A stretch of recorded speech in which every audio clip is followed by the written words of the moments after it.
The third chapter. More money troubles.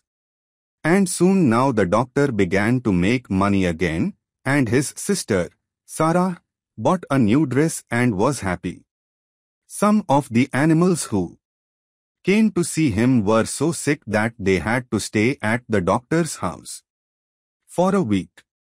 And when they were getting better, they used to sit in chairs on the lawn. And often even after they got well, they did not want to go away. They liked the doctor and his house so much, and he never had the heart to refuse them when they asked if they could stay with him. So in this way, he went on getting more and more pets.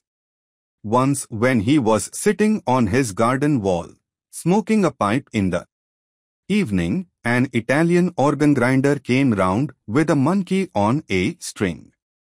The doctor saw at once that the monkey's collar was too tight and that he was dirty and unhappy. So he took the monkey away from the Italian, gave the man a shilling and told him to go. The organ grinder got awfully angry and said that he wanted to keep the monkey. But the doctor told him that if he didn't go away, he would punch him on the nose. John Dolittle was a strong man, though he wasn't very tall. So the Italian went away saying rude things, and the monkey stayed with Dr. Dolittle and had a good home. The other animals in the house called him Chi-Chi, which is a common word in monkey language meaning ginger. And another time, when the circus came to Puddleby, the crocodile who had a bad toothache escaped at night and came into the doctor's garden. The doctor talked to him in crocodile language and took him into the house and made his tooth better. But when the crocodile saw what a nice house it was, with all the different places for the different kinds of animals, he too wanted to live with the doctor. He asked, couldn't he sleep in the fish pond at the bottom of the garden if he promised not to eat the fish? When the circusmen came to take him back, he got so wild and savage that he frightened them away. But to every one in the house he was always as gentle as a kitten. But now the old ladies grew afraid to send their lapdogs to Dr. Dolittle because of the crocodile. And the farmers wouldn't believe that he would not eat the lambs and sick calves they brought to be cured. So the doctor went to the crocodile and told him he must go back to his circus. But he wept such big tears and begged so hard to be allowed to stay that the doctor hadn't the heart to turn him out. So then the doctor's sister came to him and said, John, you must send that creature away. Now the farmers and the old ladies are afraid to send their animals to you, just as we were beginning to be well off again. Now we shall be ruined entirely. This is the last straw.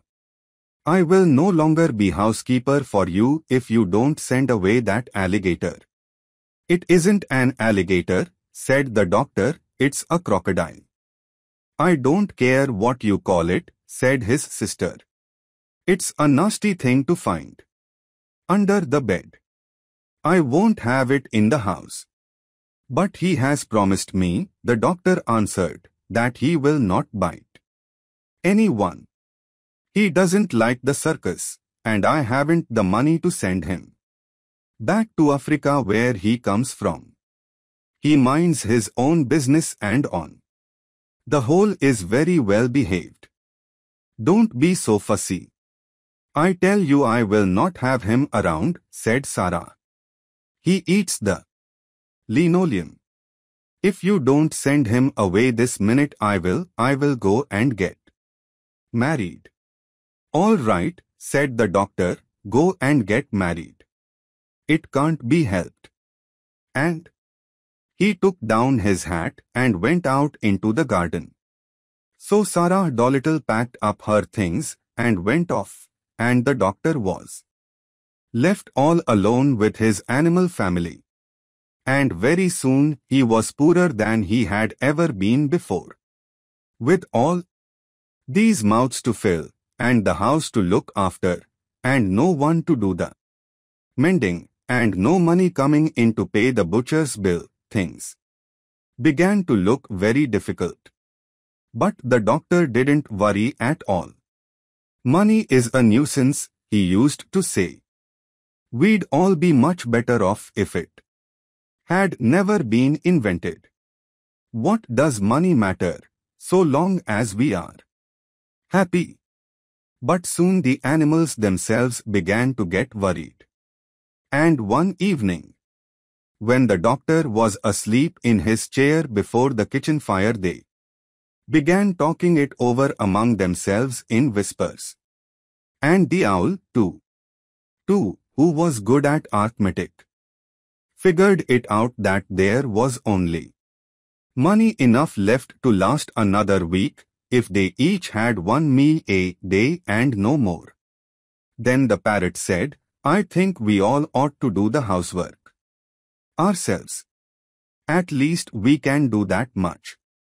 After all, it is for our sakes that the old man finds himself so lonely and so poor. So it was agreed that the monkey, Chi-Chi, was to do the cooking and mending, the dog was to sweep the floors, the duck was to dust and make the beds, the owl, Tutu, was to keep the accounts, and the pig was to do the gardening. They made Polynesia, the parrot, housekeeper and laundress, because she was the oldest. Of course, at first they all found their new jobs very hard to do, all except Chi-Chi, who had hands and could do things like a man. But they soon got used to it, and they used to think it great fun to watch Jip, the dog, sweeping his tail over the floor with a rag tied onto it for a broom. After a little they got to do the work so well that the doctor said that he had never had his house kept so tidy or so clean before. In this way things went along all right for a while, but without money they found it very hard. Then the animals made a vegetable and flower stall outside the garden gate and sold radishes and roses to the people that passed by along the road. But still they didn't seem to make enough money to pay all the bills. And still the doctor wouldn't worry. When the parrot came to him and told him that the fishmonger wouldn't give them any more fish, he said, never mind. So long as the hens lay eggs and the cow gives milk, we can have omelettes and junket. And there are plenty of vegetables left in the garden. The winter is still a long way off. Don't fuss. That was the trouble with Sarah, she would fuss. I wonder how Sarah's getting on. An excellent woman in some ways, well. But the snow came earlier than usual that year, and although the old lame horse hauled in plenty of wood from the forest outside the town, so they could have a big fire in the kitchen, most of the vegetables in the garden were gone, and the rest were covered with snow, and many of the animals were